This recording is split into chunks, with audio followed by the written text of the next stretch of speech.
बुद्ध दुनिया को अहिंसा, करुणा और संपूर्ण विश्व को शांति का संदेश देने के लिए जाने जाते हैं। बुद्ध के ज्ञान लोगों को जीवन की राह दिखाते हैं। भगवान बुद्ध ने पूरी दुनिया को करुणा और सहिष्णुता के मार्ग के लिए प्रेरित किया। गौतम बुद्ध का कहना था कि हर पुरुष की 4 पत्नियां होनी चाहिए। इसके पीछे एक दिलचस्प कहानी है। बुद्ध के प्रारंभिक उपदेश वाले 32 आगम सूत्रों में से एक में इस कहानी का जिक्र है। एक बार बुद्ध अपने शिष्यों को एक कहानी सुना रहे थे।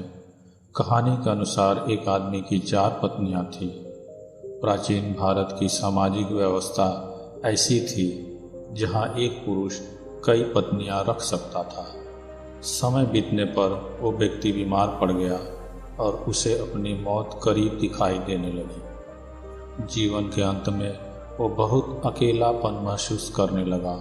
उसने अपनी पहली पत्नी को बुलाया और उसे अपने साथ दूसरी दुनिया में चलने के लिए कहा। व्यक्ति ने कहा, मेरी प्यारी पत्नी, मैंने तुम्हें दिन रात प्यार किया, जीवन भर तुम्हारा ख्याल रखा। अब मैं मरने वाला हूँ। क्या तुम मेरे साथ वहाँ चलोगी जहाँ मैं अपनी मृत्यु के बाद जाऊँ? उसे उम्मीद थी कि उसकी पहली पत्नी का जवाब हाँ ही होगा, लेकिन उसने जवाब दिया, मेरे प्यारे पति, मुझे पता है कि आप हमेशा मुझसे प्यार करते थे और अब आपका अंत करीब है। ऐसे में अब आपसे अलग होने का समय आ गया है। अलविदा मेरे प्रिय। इसके बाद बीमार पुरुष ने अपनी दूसरी पत्नी को बिस्तर के पास बुलाया और मौत के बाद के सफ़र पर साथ चलने की विनती की। उसने कहा, मेरी प्यारी पत्नी, तुम जानती हो कि मैंने तुम्हें कितना प्यार किया है। कभी कभी मुझे डर लगता था कि तुम मुझे छोड़ दोगी, लेकिन मैंने तुम्हें दृढ़ता से थामे रखा। मेरी प्रिय, मेरे साथ दूसरे सफ़र पर चलो। दूसरी पत्नी ने जवाब दिया, प्रिय पति, आपकी पहली पत्नी ने आपकी मृत्यु के बाद आपका साथ देने से इनकार कर दिया, तो फिर मैं भला आपके साथ कैसे जा सकती हूँ? आपने मुझे केवल अपने स्वार्थ के लिए प्यार किया है। मृत्यु शैया पर लेटे हुए पुरुष ने अपनी तीसरी पत्नी को बुलाया और उसे भी अपने साथ चलने को कहा। तीसरी पत्नी ने आंखों में आंसू भरकर उत्तर दिया, मेरे प्रिय, मुझे आप पर दया आ रही है और अपने लिए दुख हो रहा है, इसलिए मैं अंतिम संस्कार तक आपके साथ रहूंगी। इस तरह तीसरी पत्नी ने भी उसके साथ चलने से इनकार कर दिया। जब तीनों पत्नियों ने उसकी मृत्यु के बाद उसका अनुसरण करने से इनकार कर दिया, तब उसे याद आया कि उसकी एक और पत्नी भी है, उसकी चौथी पत्नी, जिसकी उसने ज़्यादा परवाह नहीं की थी। चौथी पत्नी के साथ उसने हमेशा एक दासी की तरह व्यवहार किया था और हमेशा उसे दुत्कारा था। पुरुष ने सोचा कि अगर वह अब उससे अंतिम सफ़र पर साथ चलने को कहता है तो वो निश्चित रूप से मना कर देगी। हालांकि वो इतना ज़्यादा डरा हुआ था और अकेलापन महसूस कर रहा था कि उसने अपने चौथी पत्नी से भी दूसरी दुनिया में साथ चलने की गुजारिश की। चौथी पत्नी ने अपने पति के अनुरोध को तुरंत स्वीकार कर लिया। पति के अनुरोध पर चौथी पत्नी ने कहा, मेरे प्यारे पति, मैं तुम्हारे साथ जाऊंगी। कुछ भी हो, मैं हमेशा आपके साथ रहने के लिए दृढ़ संकल्पित हूँ। मैं आपसे कभी अलग नहीं हो सकती। गौतम बुद्ध ने अपनी कहानी समाप्त करते हुए कहा, प्रत्येक पुरुष और महिला की 4 पत्नियां या पति होते हैं।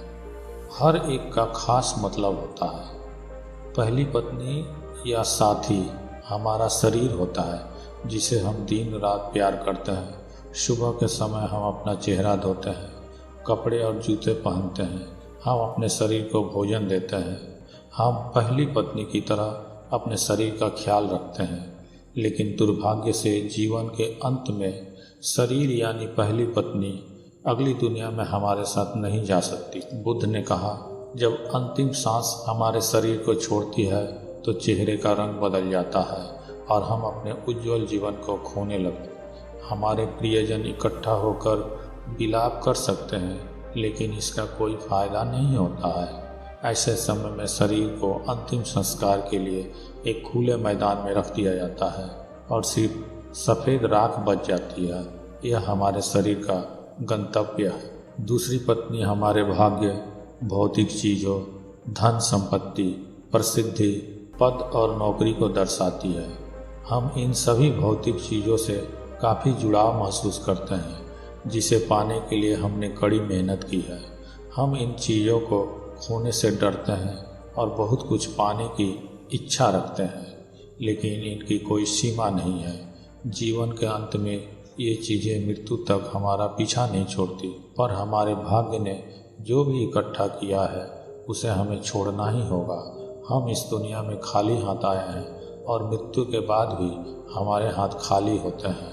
हम अपनी मृत्यु के बाद अपना भाग्य पकड़कर नहीं रख सकते। जैसे दूसरी पत्नी ने अपने पति से कहा था, तुमने अपने अहंकार और स्वार्थ के लिए सिर्फ मुझे अपने साथ रखा और अब अलविदा कहने का समय आ गया है। बुद्ध कहते हैं कि तीसरी पत्नी का अर्थ है हमारे नाते रिश्तेदारों से। यह हमारे माता पिता, बहन, भाई, सभी रिश्तेदार, दोस्त और समाज की तरह है। वे आंखों में आंसू लिए हमारे साथ शमशान घाट तक ही आ सकते हैं। वो हमारे लिए दुखी और उदास रहते हैं। इसलिए हम अपने शरीर, भाग्य और समाज पर निर्भर नहीं रह सकते। हम अकेले आते हैं और अकेले ही इस दुनिया से जाते हैं। मृत्यु के बाद कोई हमारा साथ नहीं दे सकता। बुद्ध ने कहा, चौथी पत्नी हमारा मन या चेतना है। जब हम गहराई से यह पहचान जाते हैं कि हमारा मन क्रोध, लालच और असंतोष से भरा हुआ है, तो हम अपने जीवन को अच्छे नज़रिए से देख पाते। क्रोध, लोभ और असंतोष कर्म के नियम है। हम अपने कर्म से कभी पीछा नहीं छुड़ा सकते हैं। जैसा कि चौथी पत्नी ने अपने मरते हुए पति से कहा था, तुम जहाँ भी जाओगे मैं तुम्हारे पीछे चलूँगी। तो मित्रों, इस कहानी से हमें ये शिक्षा मिलती है कि हमारे किए गए कर्म कभी भी हमारा पीछा नहीं छोड़ता, चाहे वो अच्छा हो या बुरा।